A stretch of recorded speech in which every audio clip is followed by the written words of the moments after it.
I'm just going to show you really quickly how to do a redirect when you need to change the URL or the link of a post for SEO purposes. The first thing you'll need is a plugin. I use the Redirect plugin by Godly, I believe. Where is he? Yep, John Godly right here. It's called Redirection.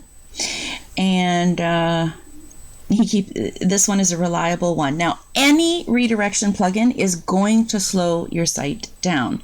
So if you are an intermediate to advanced blogger, if you have over 100,000 hits a month, you will need to have your host do this for you. Do not use a plugin. If you are using a plugin, this plugin installs a little screen here under Tools. You go to Tools, Redirection, and we can create a redirection here. The only redirection you should create is called a 301.